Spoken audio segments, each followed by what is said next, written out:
Hello and welcome to our first chapter lecture for abnormal psychology. So today's lecture is going to be a little bit shorter than some of the others. Generally, the first chapter is, I think, well captured in the book. I think that it gives you pretty straightforward information. I'm also going to lecture on it because, well, I like to. But in future chapters, when we talk about disorders, I will have more of my own clinical experiences that I want to share.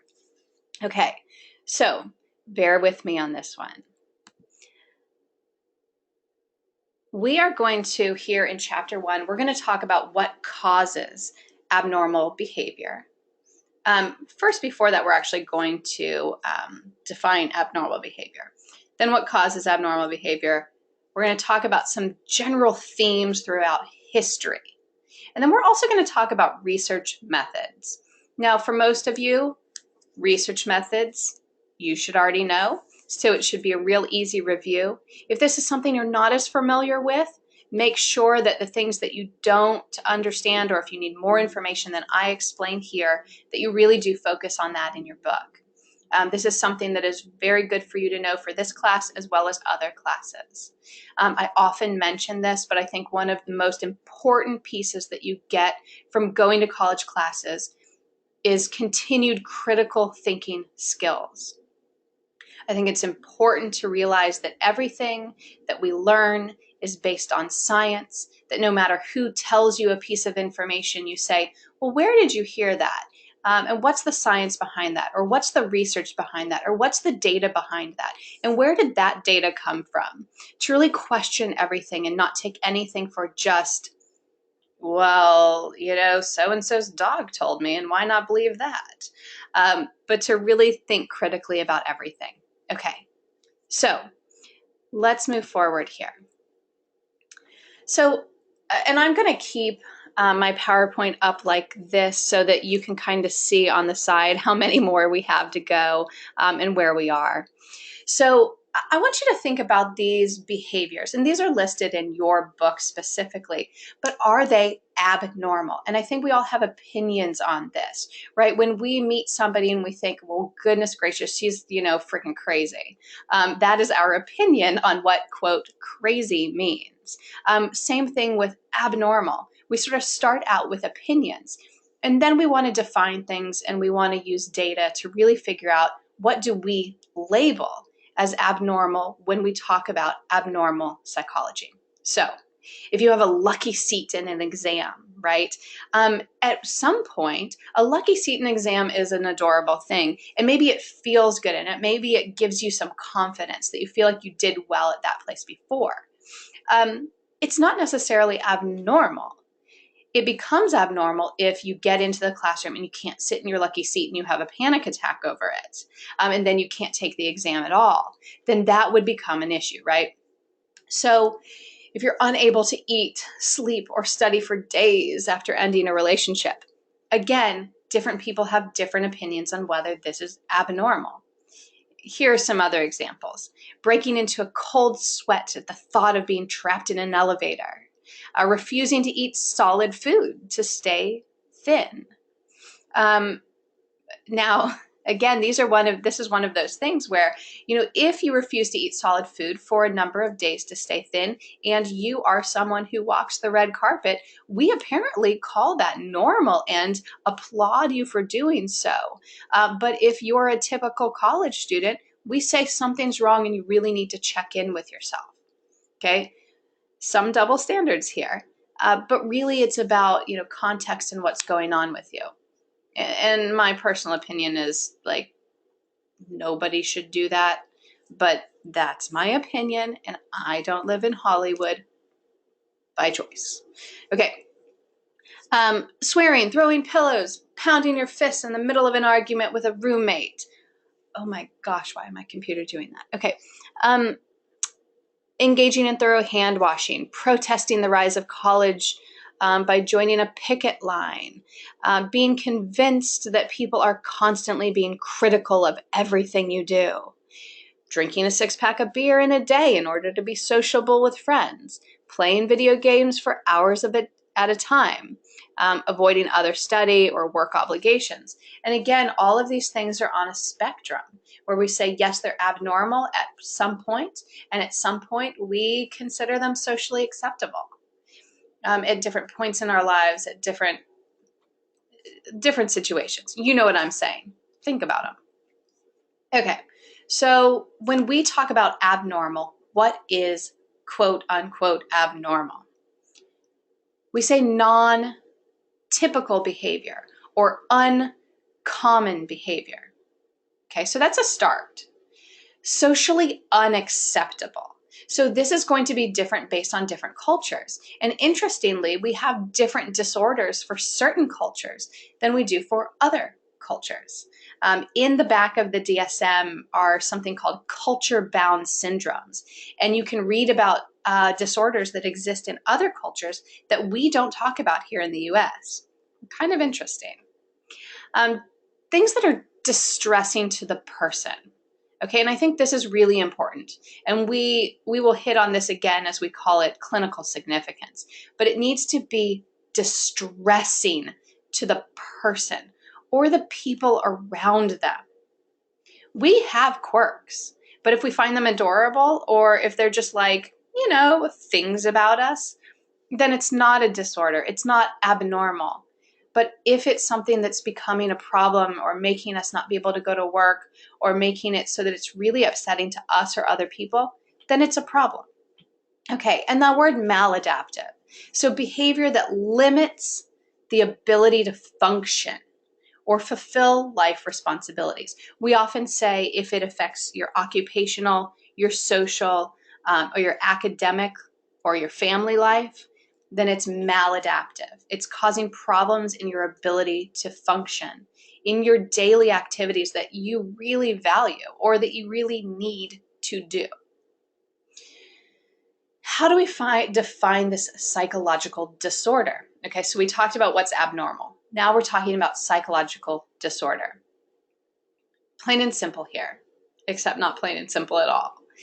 Abnormal behavior that involves disturbance of psychological function or disturbance of behavior. That is a psychological disorder. Psychological dysfunction associated with distress or impairment that is not typically or culturally appropriate. Okay, so again, the way that we talk about this, it is so to the point, but it's also so open-ended. So let's get more specific here, okay? And this clinical significance, so when you look in the, I've mentioned the DSM already. The DSM, and we will talk about this in the next chapter, is the Diagnostic Statistical Manual of Psychological Disorders. And it is basically a big fat book that lists every single psychological disorder that we label, we here in the US and other countries, label as disorders. Okay, so at the end of, let me go back. So with each disorder, it explains what criteria or what specific things have to be existing in order for the person to meet criteria for that disorder.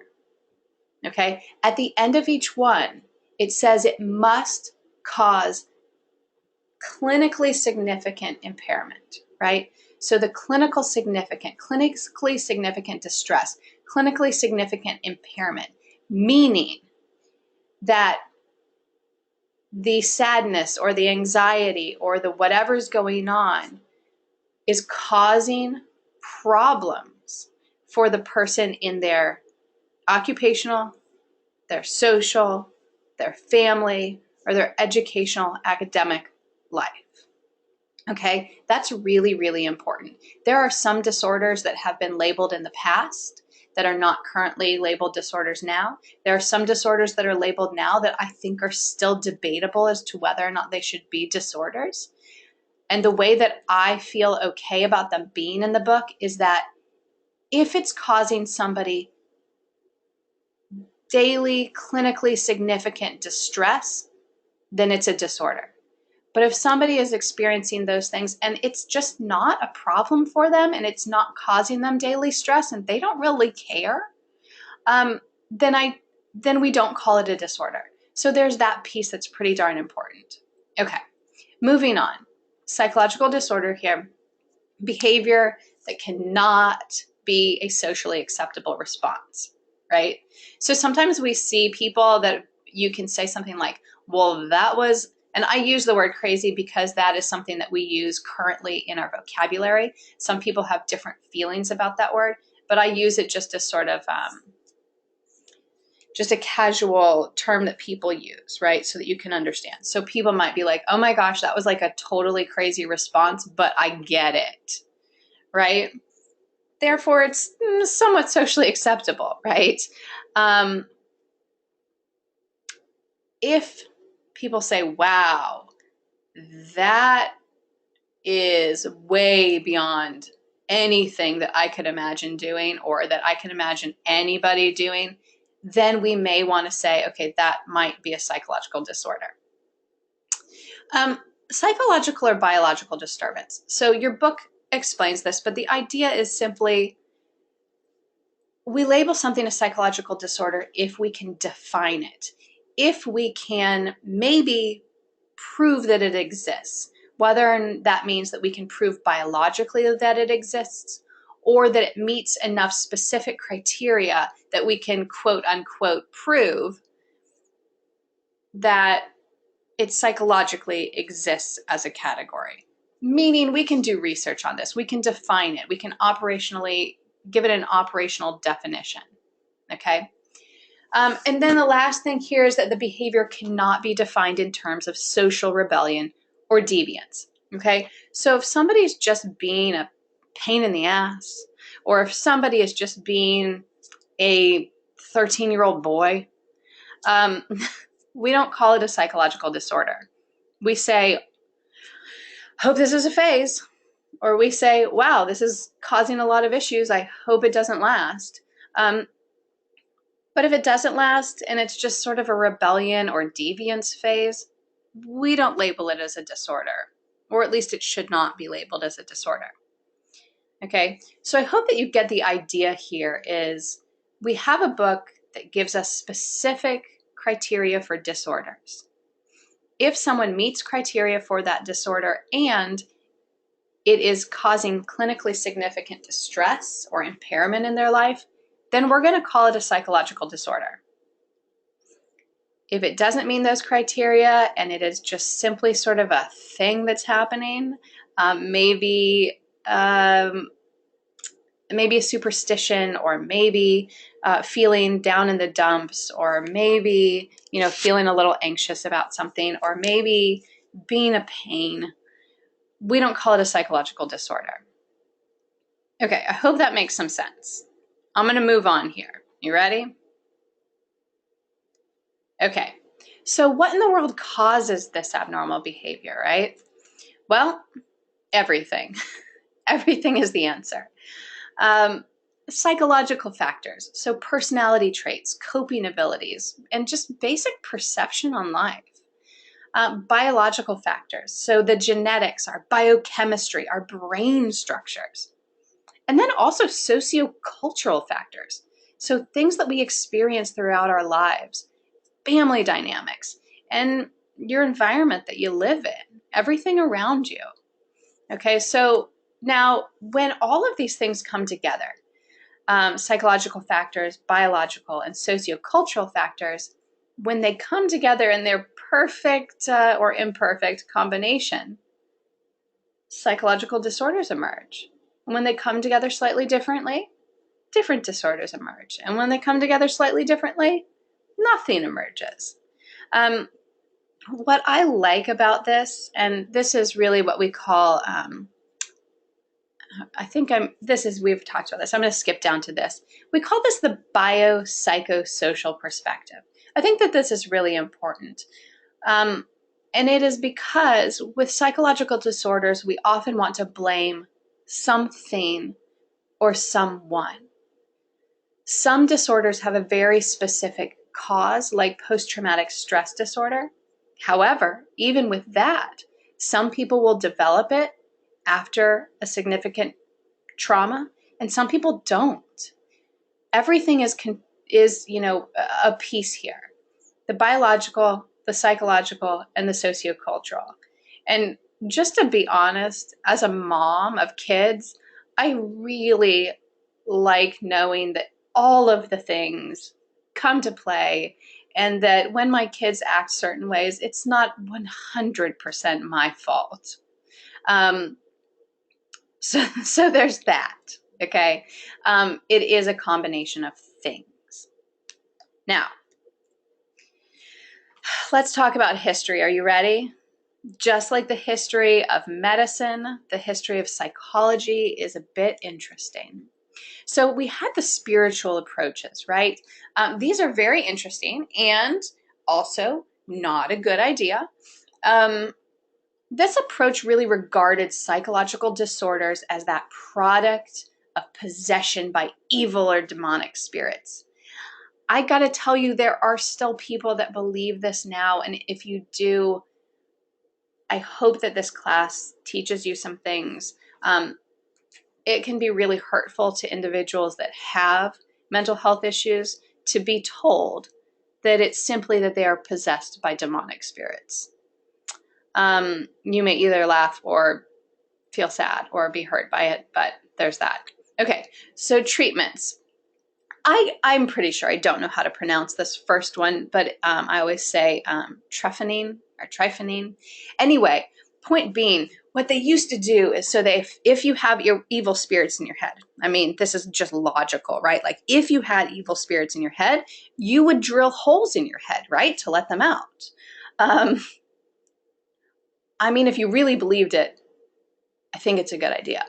However, I will tell you, it does not help. Do not drill holes in your head or anyone else's head. But the idea was that cut holes in somebody's head, you let the evil spirits out. Okay, by the way, it doesn't work very well, usually causes an infection, people die. The abnormal behavior ceases once you die. Exorcism. Exorcisms can be done in many different ways, but again, same kind of idea, right? And any other of the treatments recommended by the church were all really this same idea, that idea of we've got to get the evil spirits out, okay? I will tell you, none of these things worked at all, I think. I mean, I wasn't there, but there's that. Okay, let's move on. So, we had these spiritual approaches. We had these different kind of fairly inhumane approaches, right? We had the famous lobotomy.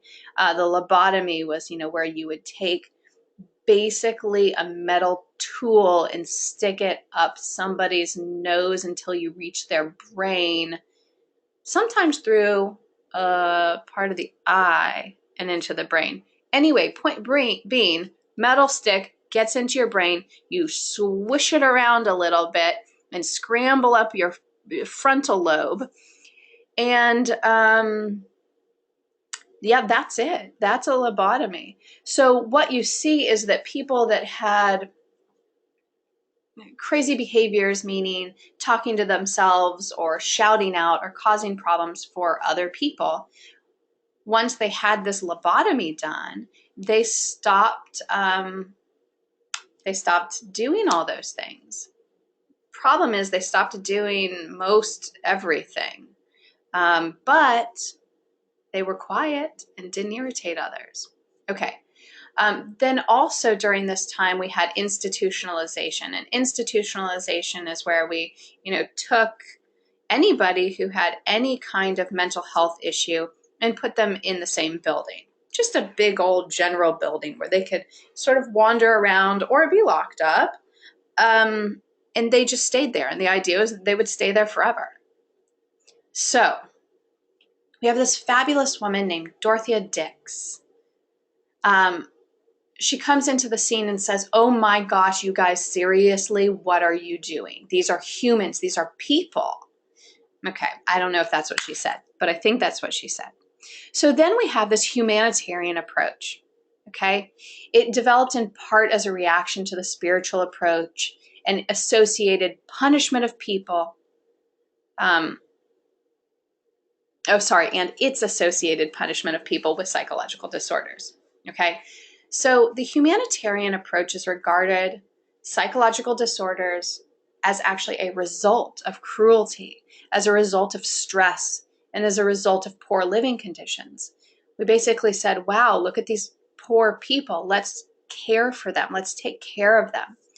So we had something called the mental hygiene movement. The mental hygiene movement really helped individuals maintain mental health and prevent disorders rather than just taking people that had disorders and locking them up. We now said, okay, let's look at things. People that are living on the street probably have a bad situation. People that are being harmed in their homes probably have a bad situation. Let's do something about this. Let's help people. There was also at this time the deinstitutionalization movement. Okay, deinstitutionalization was a mass exit of institutions. And basically all of a sudden we said, you can't just keep people locked up. Let's see what we can do. Let's actually create these facilities. And at the time they were called mental retardation facilities. Now, instead of the word mental retardation, we use the word intellectual disability. But these facilities rather than institutions where we actually see people and we want to work with them, to help them live in society, to have occupational therapy, to reintegrate into the community. And that's the big thing. And also the community mental health centers where people can go for periods of time and get mental health help versus, again, just being locked up for life.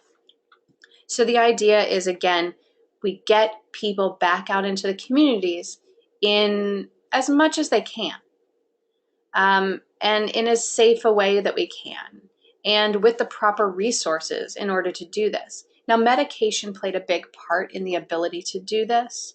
Before medication, that was difficult. With antipsychotic medication, we're now able to help people, again, reintegrate into the community, things like that. Okay. From the wait a minute, I missed one, didn't I? Oh no, okay. Sorry. Scientific approach. Okay, so here I won't go into all of these, but basically the idea from here is we have Hippocrates and others who start talking about science. Now, they did it in a way that we now say, okay, I'm not really sure about this 4 fluids thing, but the idea is that he started the scientific process to say, maybe this is biological. Maybe there's something actually going on in the body, and it's not just demons, and it's not just people being rebellious, and it's not just a problem that is annoying to us, but maybe there's actually something going on. Let's look at medical knowledge and anatomical studies in regards to psychological disorders. Okay? Now, I'll tell you, during the 18th century, not a lot of advances were made. You got Benjamin Rush. He's the founder of American psychiatry. He came out and rekindled this interest in the scientific approach to psychological disorders. Okay? So he advocated improvements for putting patients in their own wards, meaning don't just throw everybody together, giving them occupational therapy, prohibiting hospital visits just by onlookers, people that came by to watch the crazies. I hope that seems absurd now, but that's something that happened. So he really advocated for people that had mental health issues. From there, the scientific approach to psychological disorders also gained momentum as psychiatrists and psychologists proposed behavior models that included explanations for medically based treatments for abnormality. Look, we start with Sigmund Freud. And I say it that way because Freud had some really wrong ideas about certain things, right? He had some really interesting notions, and I assume that you know what they are already. You've taken Psych 101, right? We do want to remember that Freud used a lot of cocaine. So I think that helps me wrap my head around some of his ideas. But he is well known, and he really brought psychology and psychiatry into the mainstream where people thought about things, and I appreciate that. So he developed psychoanalysis. And psychoanalysis, of course, again, although not what necessarily we practice now, psychoanalysis was a way to say, let's help people in a very specific and orderly way. Okay. Now, then we jump from Freud, we're going to jump all the way to Pavlov and Skinner, okay, who are our behaviorists. Pavlov is classical conditioning. If you remember the dogs salivating, that's Pavlov. Okay.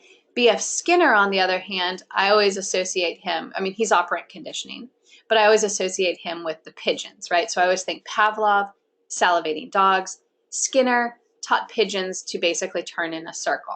But the idea with classical conditioning is I see food, I have salivation.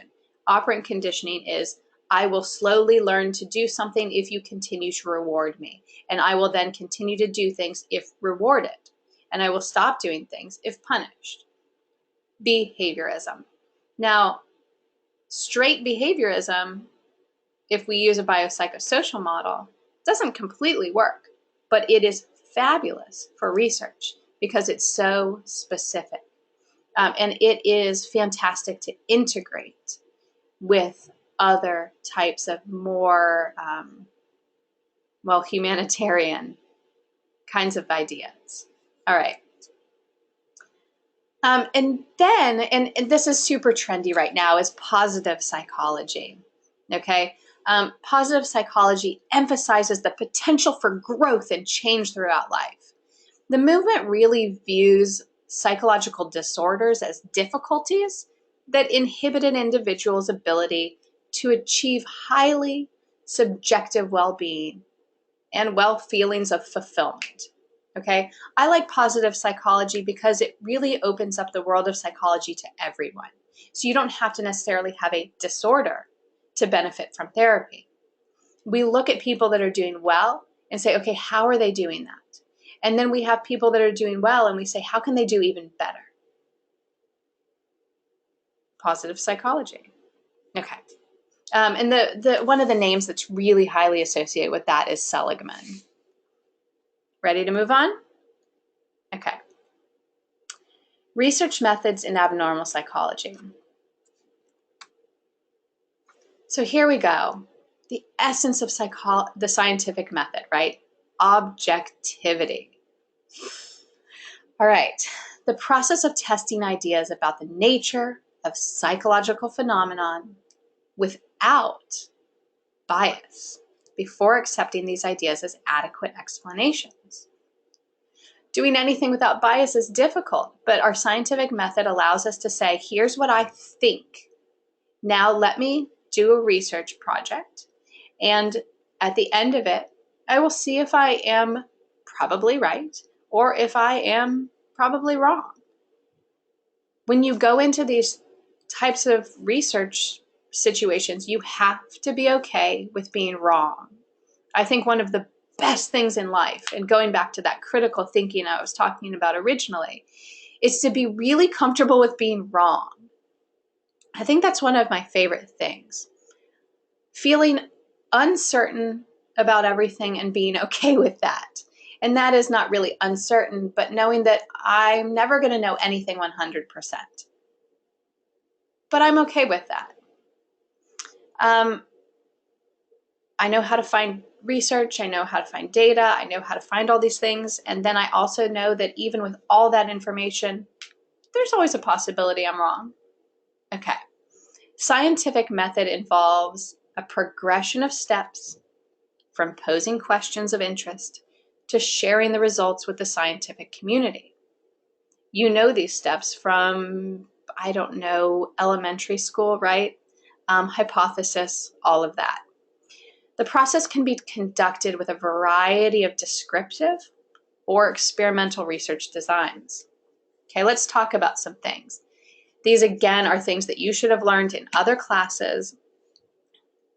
I want you to know them for the benefit of your life, as well as this class, but also know that really, after this, we're going to focus on disorders. Independent variable, the variable manipulated by the experimenter, okay? So the independent variable is like, you get the drug or you get the placebo. The dependent variable is the variable that's measured or observed. So independent variable is, do you get the drug or the placebo? The dependent variable is, does the depression change based on if they get the drug or the placebo? Now, there's also quasi-experimental. In a quasi-experimental research design, participants receive a treatment similar to the experimental treatment. Okay. If any of these things are confusing to you, if you want to read more about them, do look it up in your book. These are things that it's actually okay to look up on Google, look up online. Not everything is, because there's some interesting stuff out there on the internet, but these are pretty straightforward if you need more information on them. Okay. Now, in psychology, quite often we do something called a randomized clinical trial, or an RCT. Okay, a randomized clinical trial is where researchers randomly assign participants to conditions. Okay, so like I said, you come in and one person gets placebo and one person gets the actual drug and blah, blah, blah, blah, blah, from there and there. And they just randomly are assigned to one condition or the other condition. This person gets the new treatment that I've made up for depression, and this person gets treatment as usual. Okay. We use the use of the random minute, blah, blah, blah, blah, blah, blah, blah. Sorry, tripped over words. Let's start over again. The reason that we randomize people, it minimizes the chances that bias can enter into the decision, okay? If it was just up to me, I may say, wow, this person's kind of doing better. I want to put them in my new study design where I've just come up with my new treatment. This person's not doing as well. I think I'll stick them in the treatment as usual so that I end up looking fabulous with my new way of treating something because I, with bias, assigned people to a certain intervention. Okay, so randomization really minimizes some of that bias. Okay, the randomized controlled trial is used as the foundation for evidence-based treatment. With evidence-based treatment, clients receive interventions based on findings of controlled clinical studies. Okay, when I do therapy, I always tell people, the things that I say to you, the things that I suggest that you do when you go home may seem silly. They may seem like you think, well, why would I even bother doing that? But the reason is, I promise, it's based on research. I promise that there are many studies that say if you do this the way that I am suggesting you do it, you will benefit. So silly or not silly, give it a try, all right? And I think that's so important. There are a lot of people out there that may call themselves therapists or different things that they make suggestions based on what they think and what their opinions are, and that's great, but it really things should be based on what research shows works. Why would we go out there and recommend to people things that we have no idea if they actually work or not? Okay. That's why it's so nice that psychology has science behind it. Now, within a randomized clinical trial, you have two words here that I want you to know. One is the placebo condition. Placebo condition means participants receive a treatment similar to the experimental treatment. Again, the experimental treatment is going to be my new treatment for depression that I think is awesome, the Andrea Hendricks treatment, okay? And the placebo condition is going to be the treatment that I've used before, or something similar, but it doesn't have my new fancy Hendricks piece to the treatment. I hope that makes sense. Okay. The other word I want you to know is double blind. Double blind is really important, especially when you're doing, let's say, a drug trial.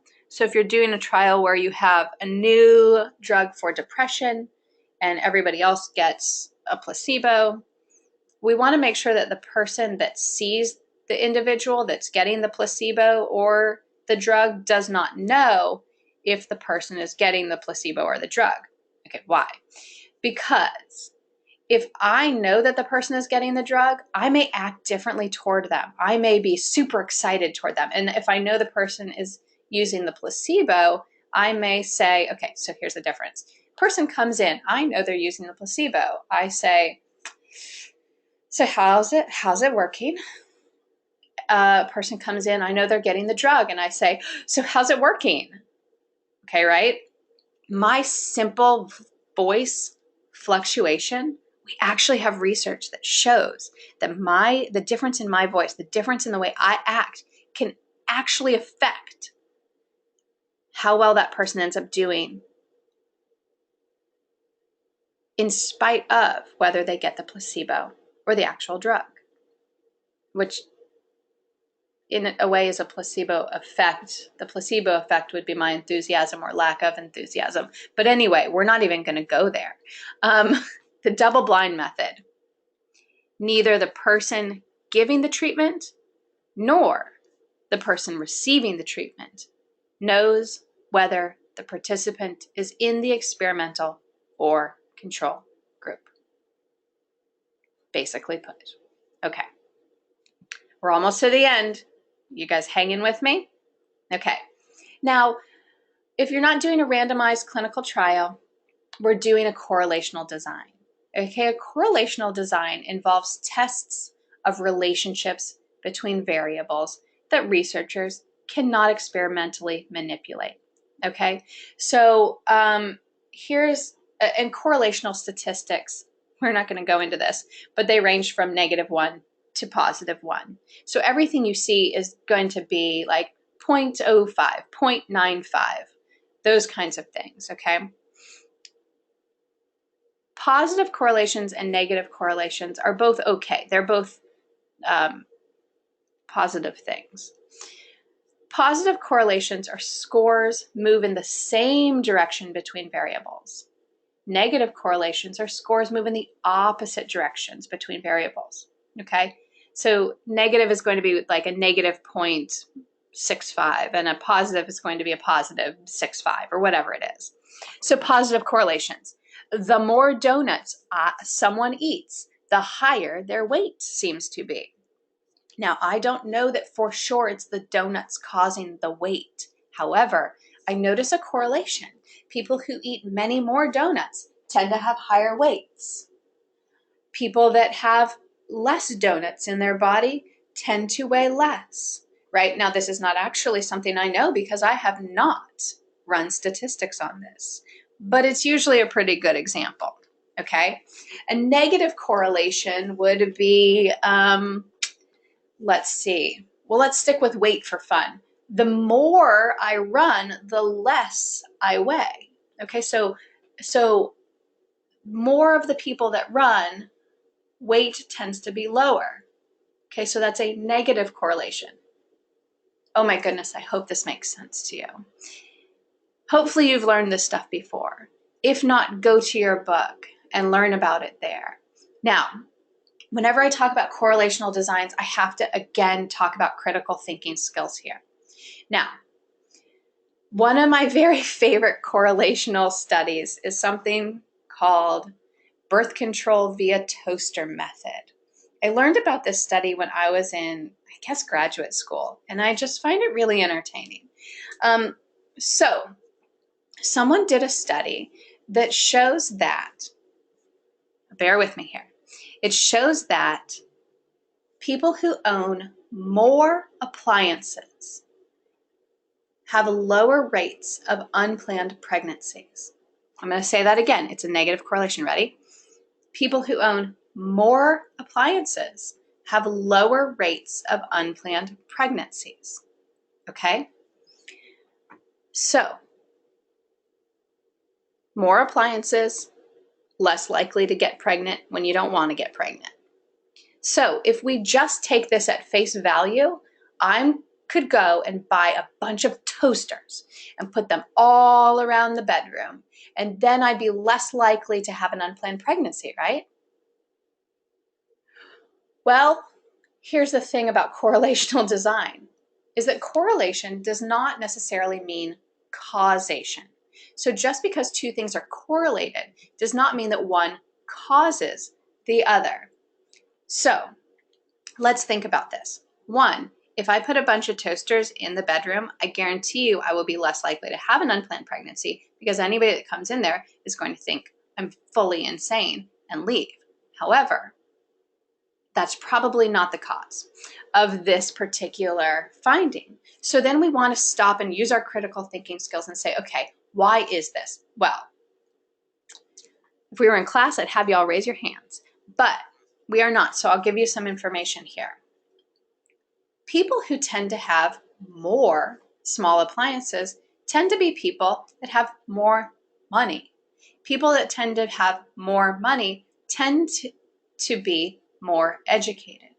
People who have higher education have less unplanned pregnancies. People with lower education tend to have higher rates of unplanned pregnancies. Okay? So we can kind of go down this and figure out, where do we think the cause is?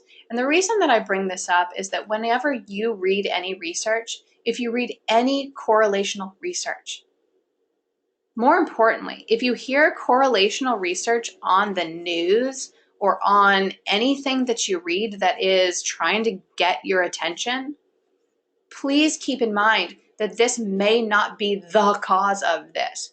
Yes, they are correlated, but there may be these things in the middle, confounding variables or other variables that are really the cause. Okay, so correlational designs are fabulous as a start. We say, wow, that's really interesting. Where do we go with this information? Now, how do we then do an experiment to see if this is the cause, right? So correlational designs are really interesting. And then based on knowing that correlation, we may be able to create an experimental design that helps us come up with a cause, okay? So again, hope you're still with me. Hope you got that. Point being here, here's what I need you to get from this. Know what a randomized clinical trial is. Know what a correlational design is. Understand a positive and a negative correlation. And also, again, for just the betterment of your life, think critically about correlational designs. Remember that it does not necessarily imply causation. Our last slide here is just basically what we already said, and just giving a few more types of research studies. We have surveys. That's pretty self-explanatory. We have our laboratory studies. That's data collected under controlled conditions. Those are experimental designs, typically. We have a case study. Case studies are very interesting and a great way to start. But if I have someone, a particular person who benefited from a particular therapy, I can write a case study, which is an N of one, meaning only one participant, one individual. But it doesn't mean that it will work for everybody, but it's a good place to start. We can say this worked for this one person. Now let's do a laboratory study on it. Single case experimental design. A single case experimental design is that the same person serves as the subject in both the experimental and control conditions. So maybe like they come in one time and they receive this treatment and you see how it works, and then they come in the second time and they receive the other treatment and you see how that works. Okay. Behavioral genetics. This is the attempt to identify genetic patterns in inheritance of particular behaviors. This is becoming more and more popular, right? We do want to look at genetics. We really want to look at where on the, if people have this particular pattern on the genome, they're more likely to have this disorder or that disorder. It doesn't mean they necessarily will, but they're more likely to. On and on and on and on and on. Okay. Something that I like about research within abnormal psychology is it's never ending. We're always going to have new frontier here. There's always going to be, in my opinion, there will always be jobs in this area. Grant funding may or may not always be very good. That really depends on who's making decisions about where federal dollars go. But there will always be a need in this area. We will always need people to be advancing the science. And people who work in clinical settings like I do, really, really appreciate the people that do the research. And I hope that the people that do the research appreciate that those who are doing the clinical work use what they're doing, and we really value it. So I'm going to leave you with that. So we talked today about what is abnormal behavior, where does it come from, what's its history, and how do we look at it critically. All right, I'll see you in the next chapter.